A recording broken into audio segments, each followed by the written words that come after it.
Hello everyone, how's everybody doing? Hope you're doing better than me.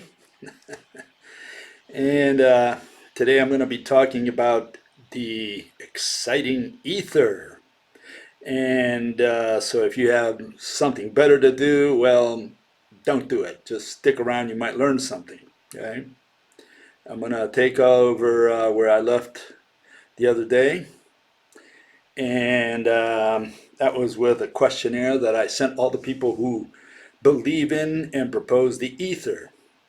Okay, and maybe we should start a little earlier and say, about a couple of weeks ago, I think now, um, I proposed the skeptic's principle, the principle of the skeptic. What is that? It's a principle that says that you should become an enemy of everything you read. Comes from our good friend Al-Hazen. He was a 10th to 11th century Arab and considered one of the first scientists, or at least pragmatic guys. He studied optics and so on. And he said, you got to become an enemy of everything you read. And you can extrapolate that just 1 inch further and say you have to be a skeptic of everything you believe and that you know, okay, with quotations. You have to become a skeptic of everything you know. And that means you have to attack it from the start. You have to attack your own theories, your own beliefs, as much as you possibly can. Try to put yourself on the other side of the fence. It's not easy to do. Easy to say, but not. It's hard to do, And the only thing you can do is, try to keep an open mind and see if you can attack your theories so that you become solid in them. Well, if you don't do it, someone else will. And that is option number two. If you've already looked at your theory, at your proposals, and you say, well, I've attacked it from every angle that I can think of, I'm going to put it out there and I'm going to take it to someone who doesn't like it, who instinctively says, something's wrong with your theory. Okay, so what's wrong? And so the other person will look for holes in your theory. And what that does, it forces you to raise your shield and your sword and defend it. Now you got to try to defend your theory, and that's good because now you know what's going through the minds of other people. It's like you're getting a brainstorm, and you say, "Oh, I didn't think about that. Let's see. Let me look at this." And maybe you don't have an immediate answer. Maybe you do. Maybe you already thought about it, but you can see where other people are coming from and how they're attacking your theory, and that's good. It's good to put your theory to that kind of exposure, to get that kind of exposure. Okay, so what did I do with the ether? Well, I left off the other day with a series of questions for anyone who proposes the ether. And these are the questions, one more time. Okay, let me put them up here. And it goes like this. These are the questions, right? And I'm looking more at the physical nature, not at what the ether does, but what the ether is. Okay, that's what this is all about. So I asked, does the ether fill space or is the ether equal to space?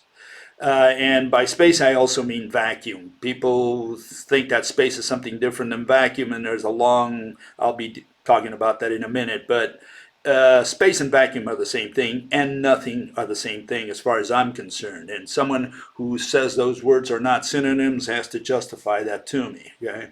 But anyways, does the ether fill space or is the ether equal to space? Because people say, oh, space is full of ether. And if space is full of ether, that means ether is something different than space.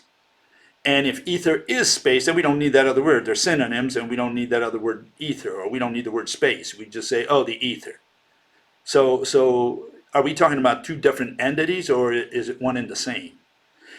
And that's number two there. It's in other words, are space and ether synonyms, the same, equal, etc. Okay. What encapsulates each particle that constitutes the ether? Because if we have space and ether, and space apparently is giving contour and encapsulating each of the particles that constitutes the ether, well, then obviously space is something different, and you have to define what space is. You have to specify what it is. If space contours each particle of ether, what is space? There it is. Okay, define or draw space. In other words, you have to define the word, or if you think it's a thing, an entity, a thing, then draw it. That's it. Those are your only two options. Is space infinite or finite? And if space is finite, right, what medium encapsulates space? And then finally, is the ether within an infinite space? We're assuming space here is infinite, but the ether is not. In which case, you have to tell me whether the ether is or not finite. Okay? So does the ether extend as far as space extends, which is infinitely? Or if space is infinite, is the ether like a finite blob of something within it? And those are the issues that need to be clarified as far as I'm concerned about the ether before anyone can use the ether, because we need to find out exactly what you're talking about. Okay, so if you're going to propose the ether, those are the questions. And all you can do is, one of the two, you run away or you answer them. There's no other option, okay? And here's a fellow who put a comment, and he essentially ran away. Tail between his legs, okay? And here it is. He says, don't really care about your questions. No kidding. Yeah, I didn't think you did. Too hard for him, so he ran away. Okay, but he does rant about what the ether does again. Okay, ether is everywhere in the universe. Ether is created between magnetic field and dielectric lines of tension, and he goes through all this rant. Space is created for ether to exist. Ether is created for space to exist. Universe is finite. The amount of ether, space, etc., is finite. Okay, so he never answered the question. Okay, he never really addressed what the ether is in a concise, straightforward manner and say, look, this is the ether. And really what the ether is the word ether simply means bunch of particles. That's what it's always meant. Okay. Okay. Here's another person, and he gave it a shot as well, but again, did not address the static questions that I'm asking. He went into dynamic mode immediately, and he says, light is just a vibration in the ether medium. Okay, so he didn't tell you what the ether is, what this medium is that he's talking about, but he's saying it's a vibration. And there's my picture of it, my interpretation of what he's saying. Here you have this ether vibrating out there in the universe, whatever. The black stuff supposedly is space that gives contrast to this ether, right?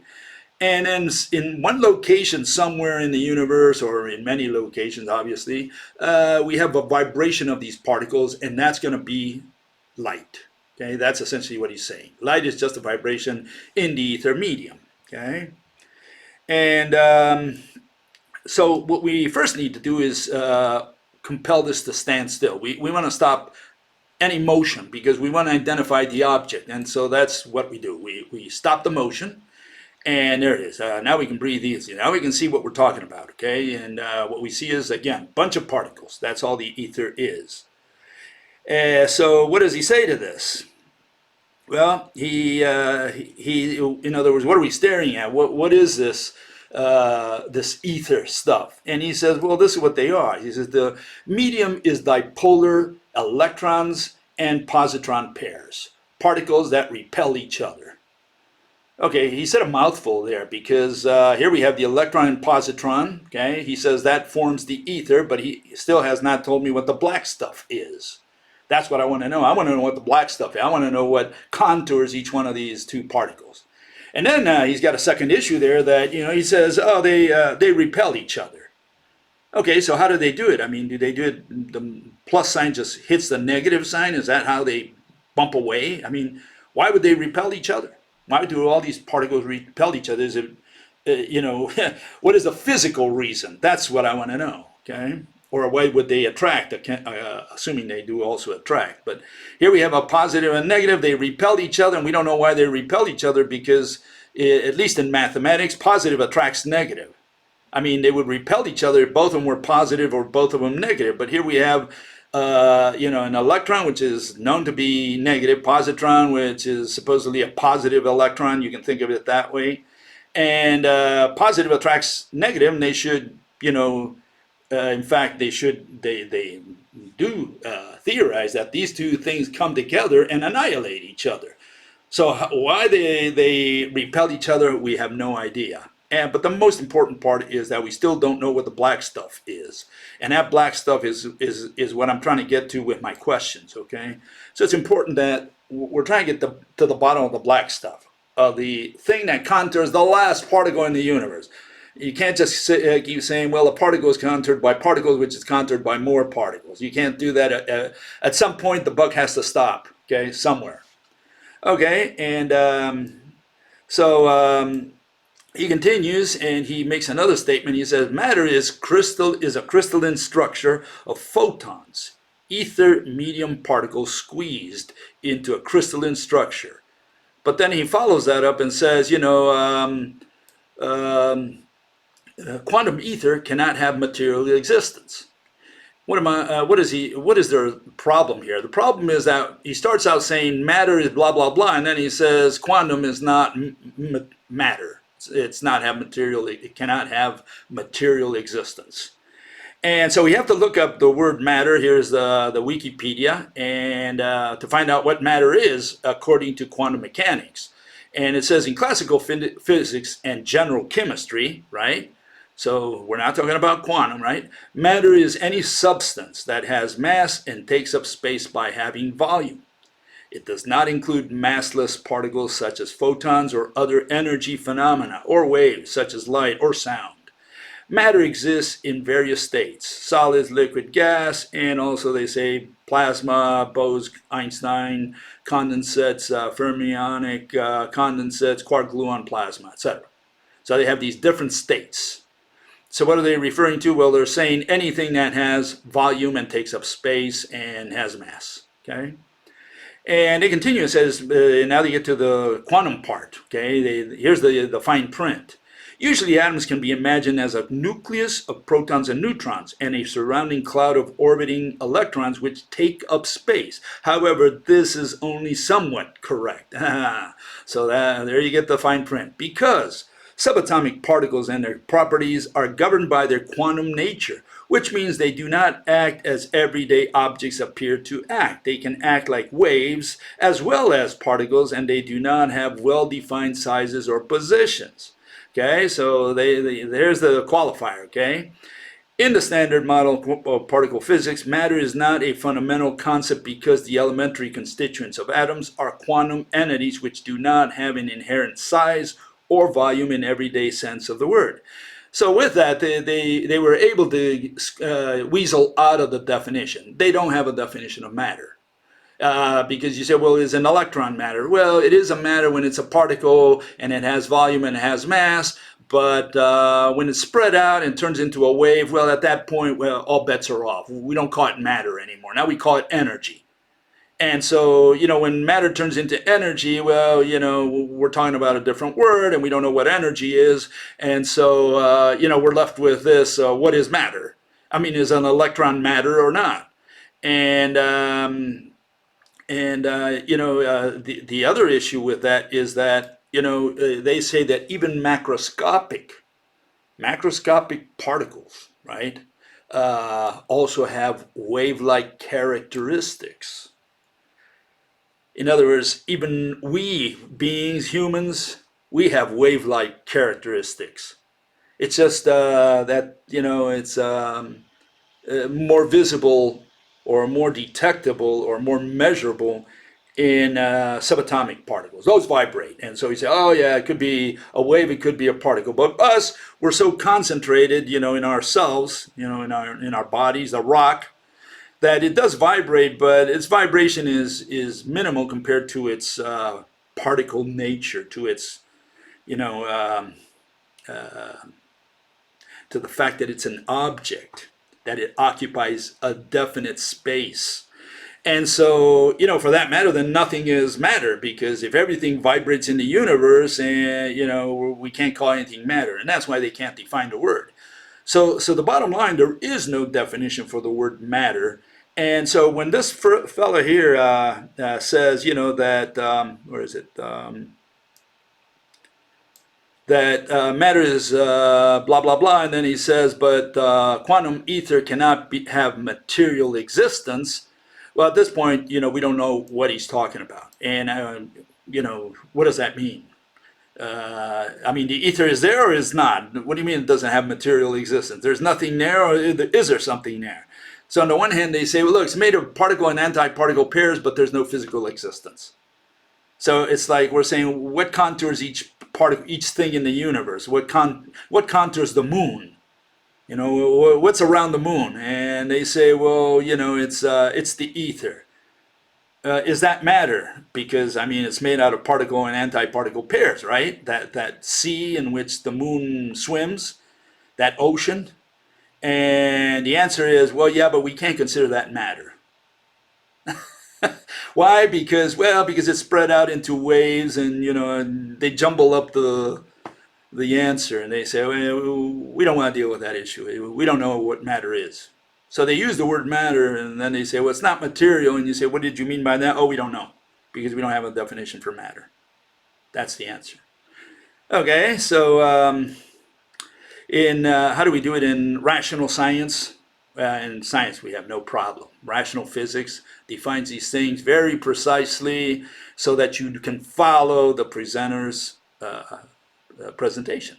Okay, here it is. Here's the dissertation founded on these foundations. Okay, it says first of all, first priority is define your key terms. You got to define the terms that make or break your theory. That's a sine qua non. That's the first step always. So if you define your terms, people can follow your presentation. You cannot say, oh, matter. What did you mean by matter? Oh, I don't know what I mean by matter because the particle can turn into a wave and then we don't know and blah, blah, blah. So they put all these fine prints. Here's straightforward. What is something? That which has shape. What is nothing? Antonym of something. That which doesn't have shape. We're done. Space, void, vacuum, and nothing are all synonyms. It's that which doesn't have shape. That's what space is. Okay, that's why when you look out there at the black sky, other than the matter that you see in between, that dark stuff, just the dark stuff, that's nothing. That's absolutely nothing. There's no particle there making up that black nothing. Okay, doesn't mean that there's not anything crisscrossing it that we can't see. That's a separate issue. What I'm saying, the black part is not made of anything. That's the point. The black part is the background, and it's not infinite because it's not a physical object, and it's not made of anything. It's exactly what I just said. It's that which doesn't have shape. What is distance? Separation between two objects or two somethings. Location is the set of distance of one object to all others, and now we can define the word exist. Very important here. Physical presence, something that has location. The table I'm thinking of or dreaming of, that one doesn't have location. Okay, so that doesn't exist. Superman doesn't exist. Maybe his colors exist, on the paper and the color and the pen or the ink. Those exist, but not Superman. Okay, and what is matter? Matter is a subset of exist. Matter is only those objects that exist form what is called matter.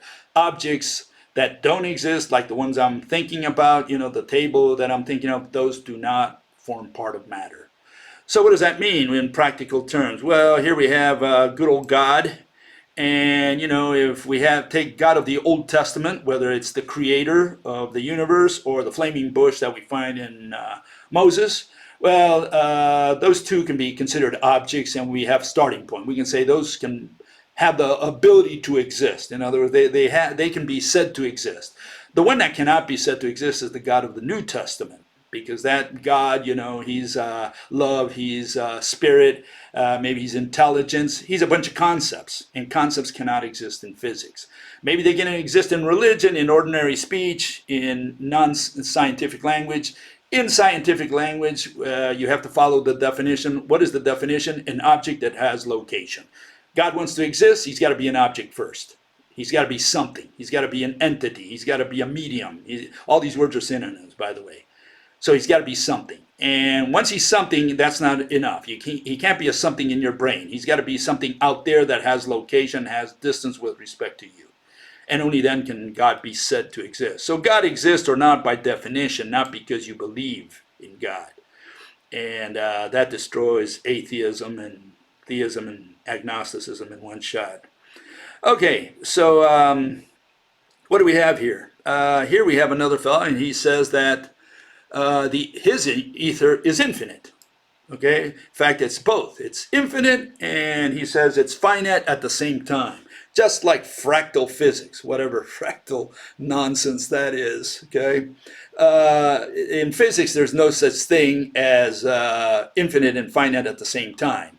All objects are finite. That's the definition of an object. So if fractal physics allows for infinite and finite, then fractal has nothing to do with physics, whatever fractal is, okay? We don't care, because it's really unrelated to physics. It could be related to math, but not to physics. In physics, we're talking about objects, and an object can be only finite. There's no such thing as an infinite object, because that would mean that you're not outside of it to visualize it, or you cannot imagine its shape.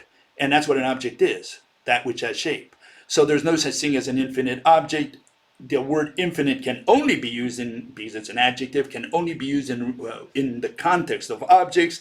That means that the word infinite, by simple definition of the foundations of physics, is an irrational term. We don't use the word infinite in physics because physics deals with objects. Okay, so yeah, if it's both finite and infinite, well, we have no idea what he's talking about. He has not answered the question. What he has done is eluded it with a qualifier. He said, "Oh, it's both." It's like God. Once I asked, "Is God an object or a concept?" I asked the Muslims this question. It was in Scotland, in Aberdeen, and they said, "He's both." I like that answer. You know, he's both. He's both an object and a concept. That way he covers all the bases. And this is more or less the same thing. The ether is both infinite and finite. That way, you know, you can't tear that. There's no way you can destroy that. They covered every base. The way we do it in physics, we do it like this. We say, look, we don't care what the ether is made of. You don't ask, what is the table made of, right? You just point and say table so you know the word table. And then what do? You say, the table vibrated. Okay, did you mean the whole table vibrated? Oh, no, no, no. A little piece of the table vibrated. What do you mean a little piece of the table vibrated? Either the table vibrated or a piece of the table vibrated. But a piece of the table is not a table. You know, I can't get 3 atoms of the table and say, oh, this is a table. No, the table is the whole thing. And let me give you another example. The ocean. You say, that's the ocean, the Pacific Ocean, whatever. You can't say, the ocean vibrated or moved up and down. You mean the whole Pacific Ocean moved up and down? Oh, no, no, just a little bit here where the fishy was. It moved up and down.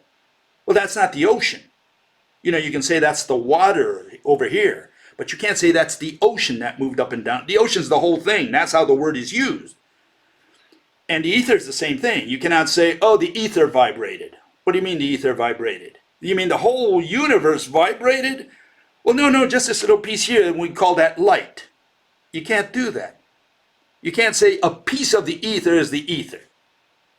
And that's what these people do. They say, what is the ether? It's the vibration. What is light? The vibration of the ether. What do you mean? The whole universe is vibrating? No, no, no. I mean here, this light that went from my flashlight out, that's the vibration of the ether here. That little chunk of ether is what vibrated. You can't do that. You can't do that because ether is the whole shebang. Okay, we care about the outer edge, the perimeter of objects. When we point to the table, we don't care what it's made out of. And that's why mereology, which is what that is called, what things are made of, parts of whole, is irrational. It belongs to philosophy, to religion, well, not even to philosophy.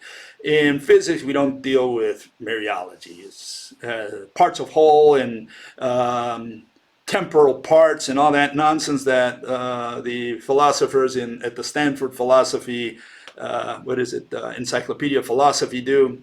That's idiocy. That's what it is. They just chase their tails around. Now, in physics, we point, we say table. We point, we say ocean, and we point, and we say ether. What did we point to? To this.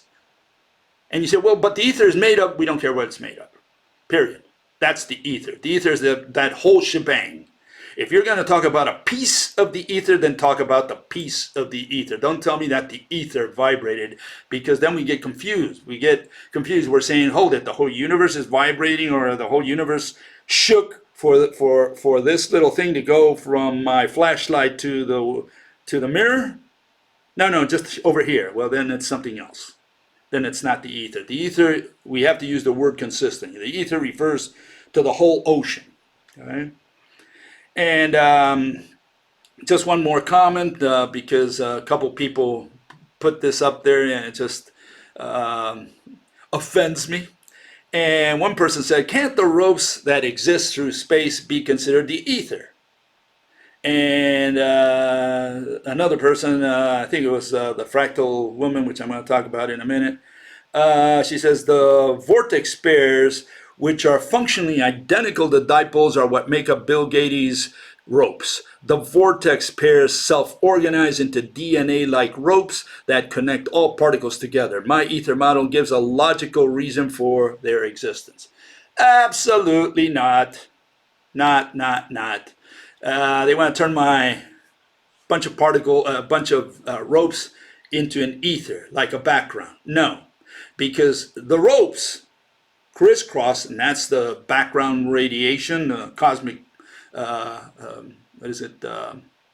microwave background radiation. That's possibly vibration of neutrons and atoms out there, but it's also the ropes crisscrossing throughout the universe. But each rope, each atom, what contours it? What's the stuff that contours, that gives shape to it? Why doesn't the rope become or the atoms become a single chunk of a block of matter? Because what chops it up, you could say, what separates one from another is space. What is space? Space is nothing. That's what space is. Space is nothing. And it's not like space is containing in some way, because space has no way of interfacing with matter. Okay? But you have to think of it as this. You have to think of it as, again, the theory or the hypothesis, the foundation of this is that there's a single thread floating out there. That's all there is. And if you look at that thread, you say, well, there's thread, and what gives it contour? What gives it contour is space. Nothing. Vacuum. Void. Nothingness. That's what gives it shape. Because otherwise, if there were no space, we would have a single block of matter. Infinite. That's what we would have. There would be no motion, no anything. So the way you have to imagine this is just a single thread just floating. Is it floating in space? Is it moving through space? Absolutely not. Nothing moves through space or in space, because space is not a container. It's not a medium. Space is not a substance. And we have to separate things from nothing. And space is nothing. Space is not a thing. You cannot say, I moved through space. No, you traveled to the moon. You did not move through space. You did not travel in, you're not living in space, or you did not inhabit in space, or whatever. You can't use the words in or through with space, because space is not a container or a medium through which you can go. Space is nothing. There is no such thing as space. That's why, the astronauts can't rub their elbow against space, because there's nothing there, literally. Okay? That's so the ether is not a word that you can use in the context of the rope model. It's not, what you're saying is the ether. It's just in different format. You're saying that there's all this vibration of ropes and so on in the background. Yeah, that's true, but that's not the ether. The ether is a bunch of particles. Ether is a particle theory. It's a particle hypothesis, a proposal. Okay, and so they should not be ever confused. Okay, so let's move on. We've got this lady. Her name is, she's the fractal woman. Okay, and she made a little video in which she answered one of my videos, and she answered specifically the issue about the ether. And it's good that she did, because now we can get deeper into her train of thought, see if we can understand what she's saying. I certainly couldn't. So I'm in the same boat no matter how I look at it. She hasn't answered the question. And so let me show you what she failed to answer, what she doesn't answer, or she can't answer, you know? And she never will, obviously. And here it is. Okay, let's go with the first one. She says the following. She says the vacuum of space is not empty. Okay, it is just empty of matter, but full of ether. Okay, so she's saying that ether is not matter, whatever matter is, and we saw that, you know, they don't have a definition for matter. It turns out she's going to say that the ether is made of particle and antiparticle pairs, but she doesn't call that matter for some reason. Even though, you know, those are considered, you know, one of those is the electron and the other one's a positron. And these are considered particles. And if they're considered particles, what is that? Isn't that matter? So we have a problem with the word matter. A serious problem, because we end up going in circles because of this word. Because people say it's empty of matter. And what did you say by that? Well, she didn't say anything with that because she doesn't know what the word matter means. That's why. And she said vacuum is empty of matter. Again, okay? She's empty of matter, okay? So here I've got matter down at the bottom in yellow. You see the yellow ball? And I put it within space. And you have the ether there, which are the red and white or gray balls there, right? And so that's space for her. Space is that ether plus the particles of matter, whatever matter is, okay? And space is full of ether, okay? So space is full of ether and space is full of matter, okay? So what is the vacuum? Well, vacuum is the same thing as space, but empty of matter. So that's what I did at the bottom right. I removed the ball, the yellow balls, and that should be what she's saying. She's saying, look, the guy on the left is space because it has matter in it, whereas the guy on the right is just that same thing, but without the yellow balls, okay? So what is that vacuum? That vacuum seems like it's got something in it. What are those little balls, those electron-positron pairs that she's got the vacuum made up of? And so she doesn't call that matter for some reason. And again, it comes down to that word matter. So she gets away with murder there. Why? Because she's putting particles and she's saying that's nothing. That's not matter. Okay, that's the problem. At least that's the first problem. Okay, and we'll continue here. And say space and ether are the same thing. Okay, so space and ether are the same thing, and vacuum and space are not the same thing. Right, because vacuum is space that is empty of matter. So that I did it right. I removed the yellow balls, which represent matter, and we end up with what she calls vacuum. And as always, you know, we have a problem with the black stuff. We don't know what that black stuff is, and that's what I want to get to. I want to get to the bottom of that stuff. That's the one I'm targeting. Okay, so I want you to understand that. And she says space is filled with electron-positron pairs. So that means she's talking about that ether, those electron-positron pairs that make up the ether, right? And which I let her generalize to vortex, anti-vortex pairs. Okay, she's going to explain how she creates these little tornadoes. Okay. So we have electron-positron pairs are space. Okay. Because what? Electron-positron pairs are ether, and ether is space, she says. But she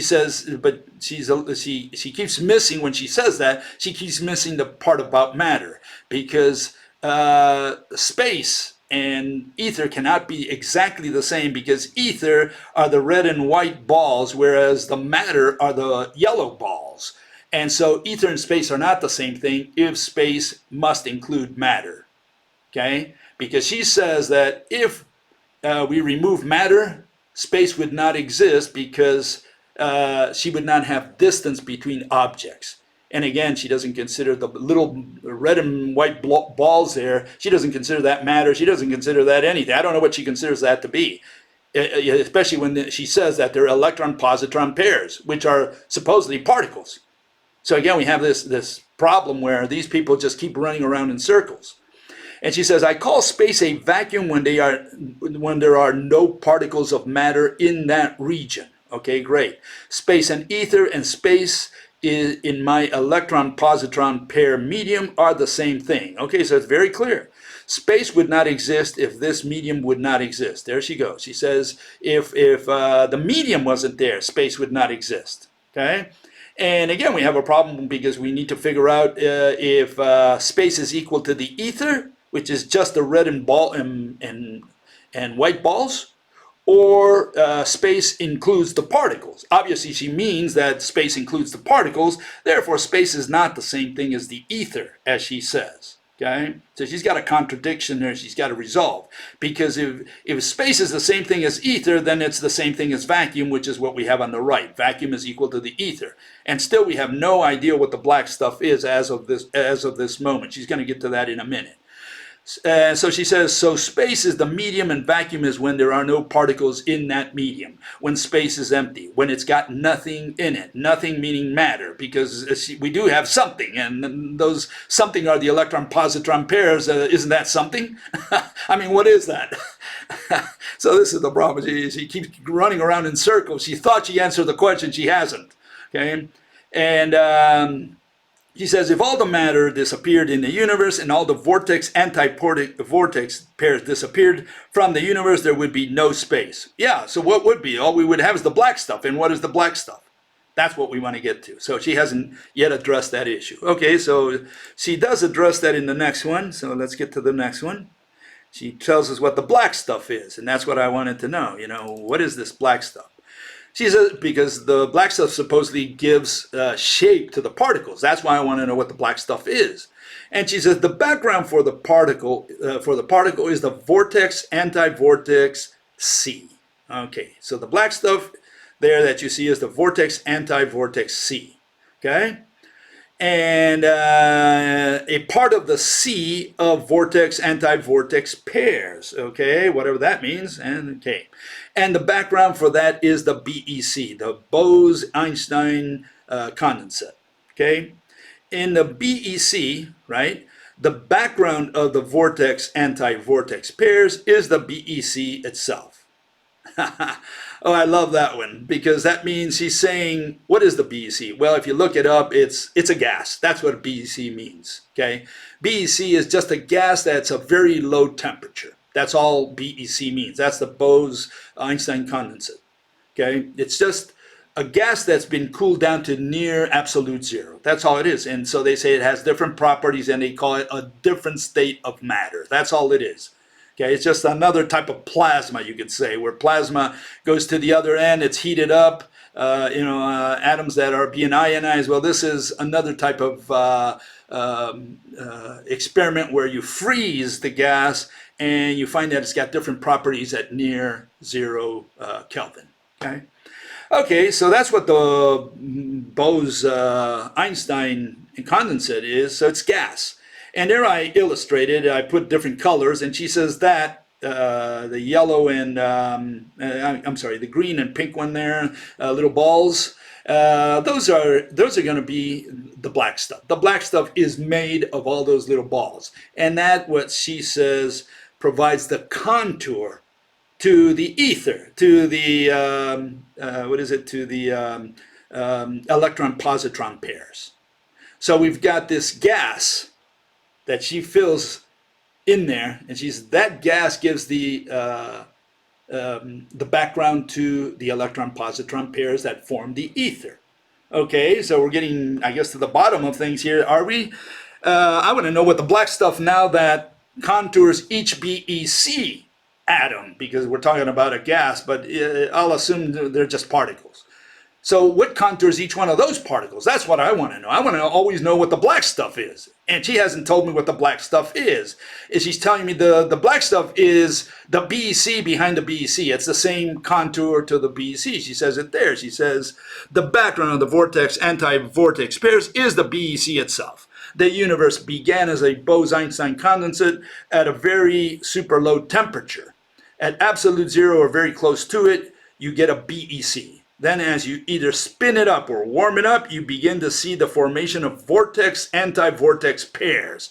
So she says that she creates these tornadoes simply by having the pair run around each other. That's her idea. She says, you know, these two pairs of balls, they go around each other, and that's in her mind, she says that's a vortex anti-vortex pair, and that tornado, I'll just call them tornadoes because that's what she's describing. Those tornadoes form the background, okay?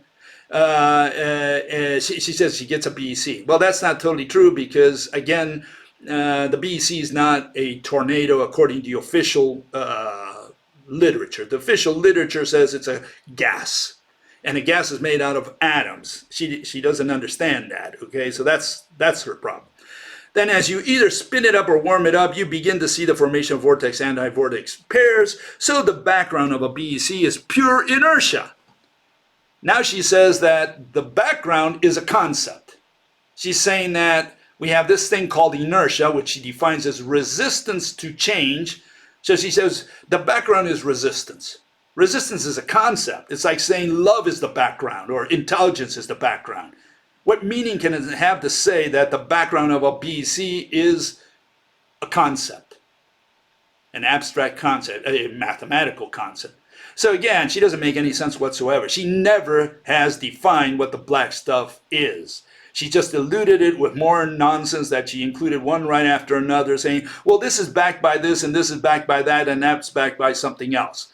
And she never tells me what the last thing is backed by. What is the thing that gives shape to the last particle, that gives shape to all the others? That's what we want to know. We want to know what the black stuff is. And as you can see, she has not answered the question. She eluded it. Okay, and so the funny part is she gets upset that, you know, I say she's not a deep thinker, and she's not. She's absolutely not, and I'm not insulting her. I'm just being factual here. She's not a deep thinker, and she should not be in physics. She doesn't have qualifications to do physics. She should not make a fool of herself in public. So if anything, she should take my advice, okay? That's the way I see it. Anyways, I try to draw a picture, more specific, so that you can see her train of thought in pictures. Okay, so all that she just said, I'm going to put in pictures so that you get an idea what she's got going through her mind, or to the best of my understanding. Okay, she's got a particle. Okay, and she's going to call that matter. Okay, we'll call that matter. Okay. And that's the yellow particle. She says that matter particle is encapsulated, or the background to it, the one that gives it shape, is the ether. Okay, what's the ether? It's these electron-positron pairs. Okay, that's the ether. So I want to know what the black stuff is that gives shape to them. And so she says, oh, that's the BEC. Okay, let's go to the BEC. What's the BEC? BEC, as we know, are gases. So she says there's some kind of gas there that when heated up turns into a tornado, and it's all these cool tornadoes at very low temperatures that form the background. Well, the tornado is not a physical object, sorry. Okay, so we can't use the word vortex in science because it's not a standalone object. Okay, and I'll get in fact, maybe I should show it right now. Here it is. This is a tornado, okay? And the one on the left is known as an ice cream cone. The one on the left is an object for the purposes of physics. The one on the right is not a physical object. You don't have a movie. You don't point to a movie and say that's a physical object, okay? And we've gone through that the other day, and here's another version of that. The guy on the right is known as a jumping kangaroo. That is not an object for the purposes of physics. The way you present an object for the purposes of physics, you point and it's got to be static. It doesn't have to move, okay? If it's moving, it's not an object.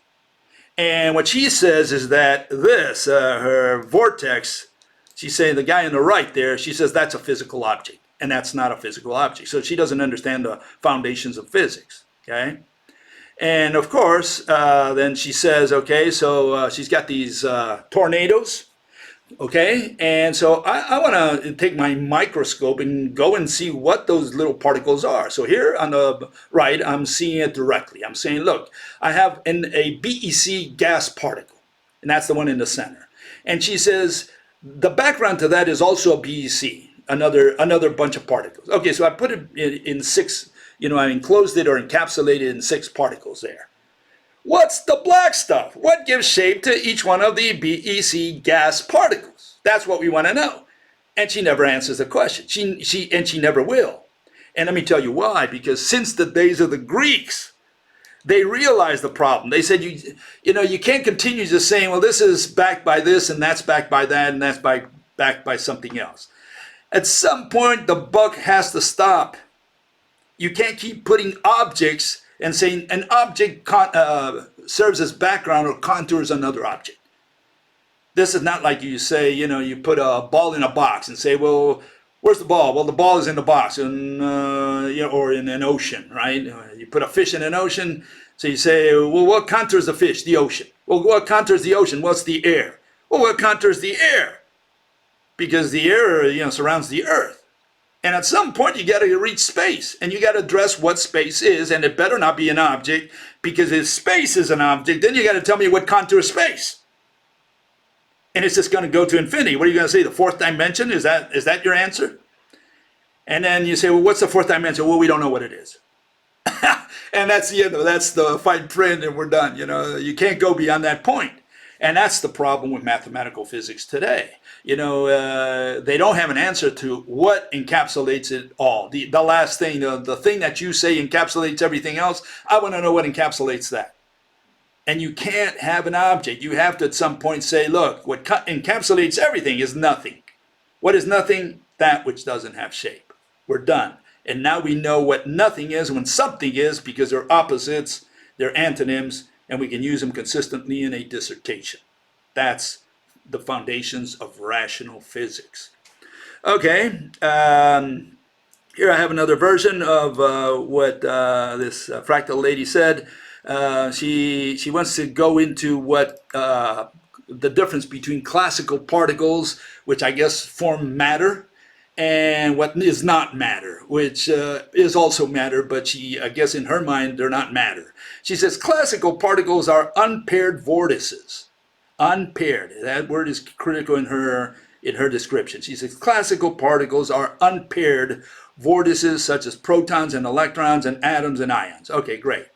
So particles are big particles, right? And subatomic particles, or real small subatomic particle, I guess you got to get into the quark and the gluons and whatever.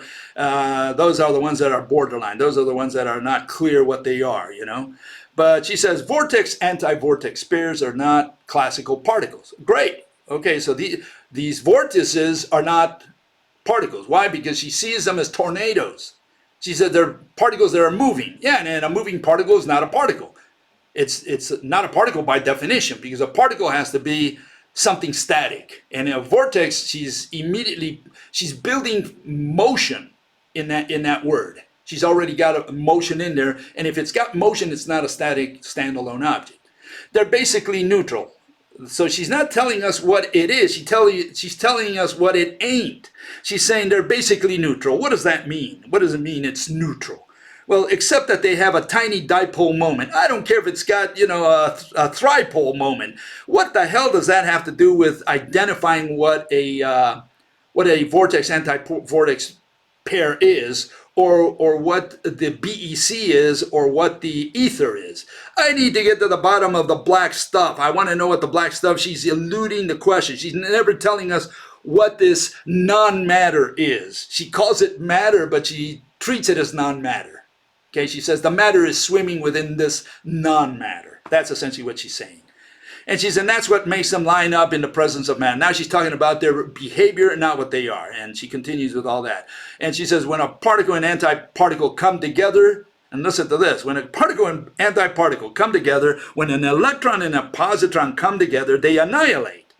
They don't really annihilate. They don't completely disappear. They basically experience constructive, destructive interference, a wave phenomenon, right?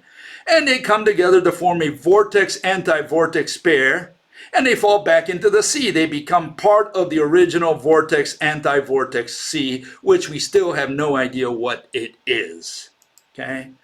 So we need pictures. We need photographs. Yeah, she's got to do 1 million pictures. We don't want any words. We just want pictures. We want to see a picture of vortex. What is a vortex? I want to see a picture of a vortex. Well, since she won't do it and no one in quantum mechanics will do it, I do it for them. And here it is. This is a vortex, okay? Vortex is the guy on the right. It's a tornado.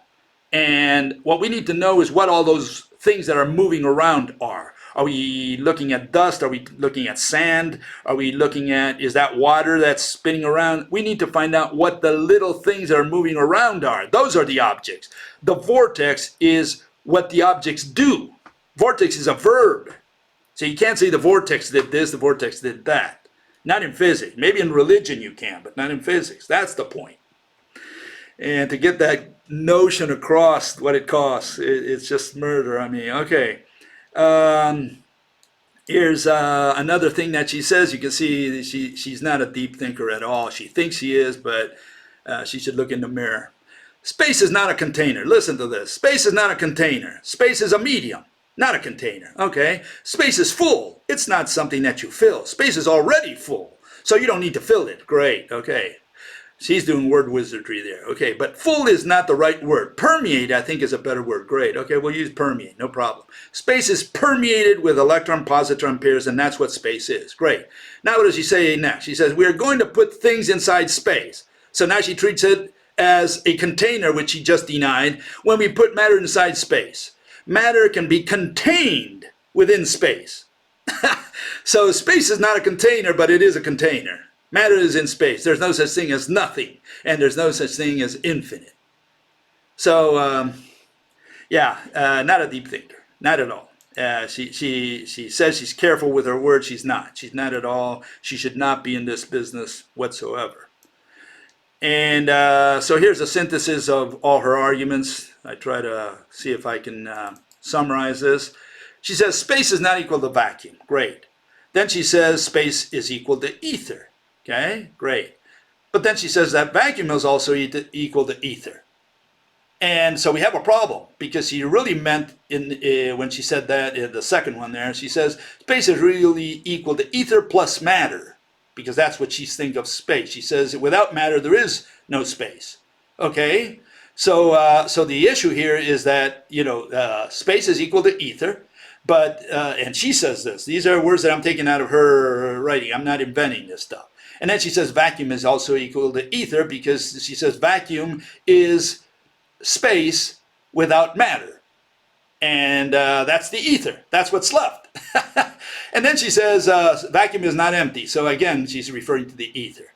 What is the ether? Well, it's all these particle-antiparticle pairs, or electron-positron pairs. One is a negative, the other is a positive one.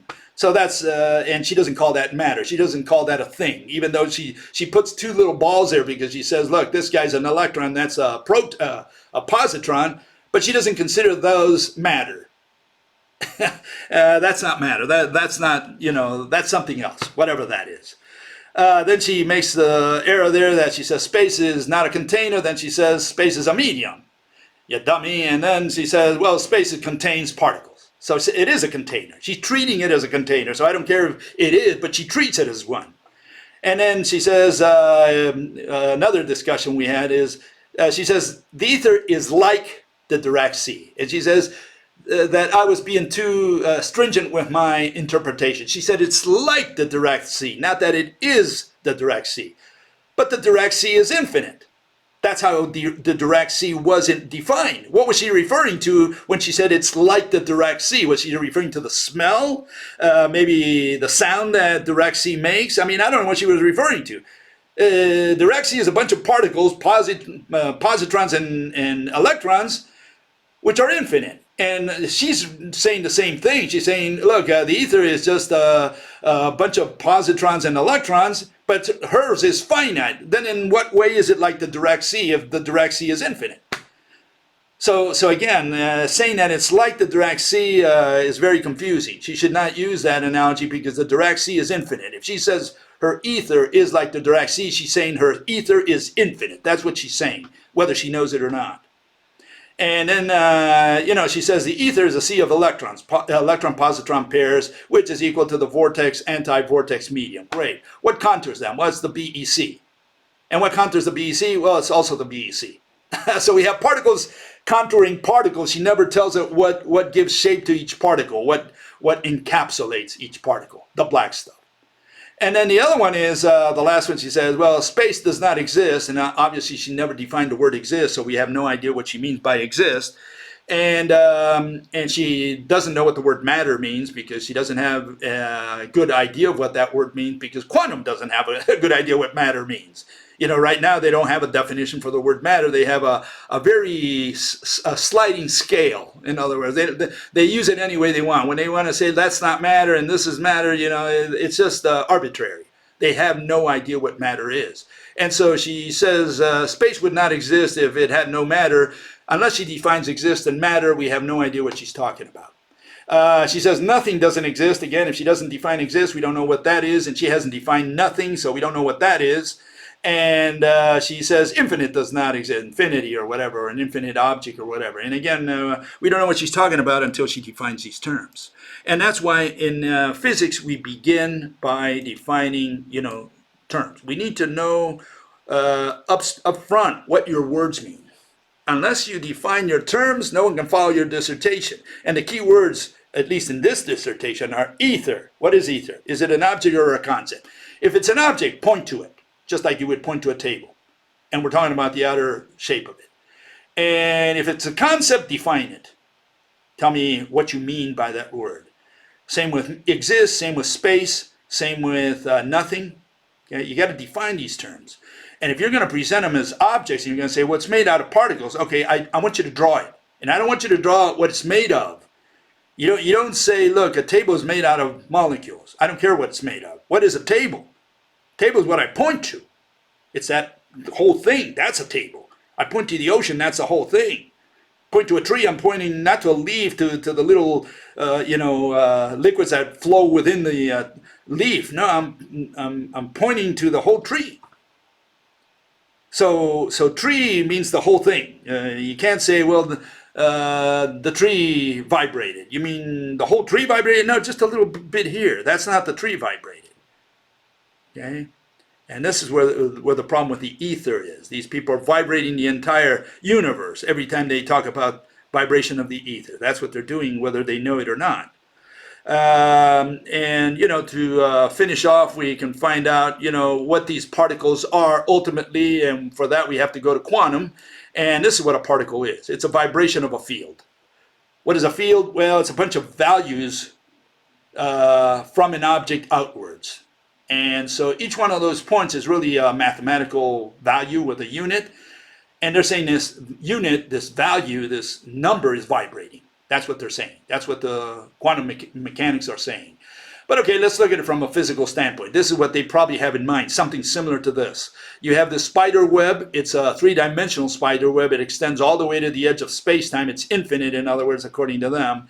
And all fields are infinite. Electric field, muon field, magnetic field, gravitational field, all of them are infinite in mathematical physics.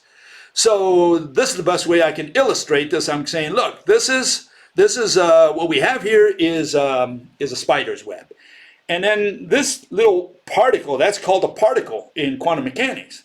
How you can fit this thing, this little fly that's stuck to the spider web, how this thing can move at the speed of light is beyond me. And the way they do it is, obviously they cheat. They say, well, see, it vibrates here, but we look at what is happening through each one of the threads that comprises the field, and that vibration that extends along each one of those threads is the wave of light or a wave of anything. Well, what they've described essentially is the rope model.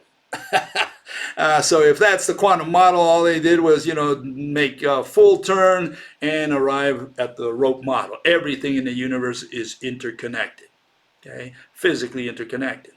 And that's it for today. I wanted to talk about the vacuum today, but a lot of these questions I thought needed to be answered. I'm going to talk about the vacuum on Wednesday. And so we'll see you then. Bye-bye.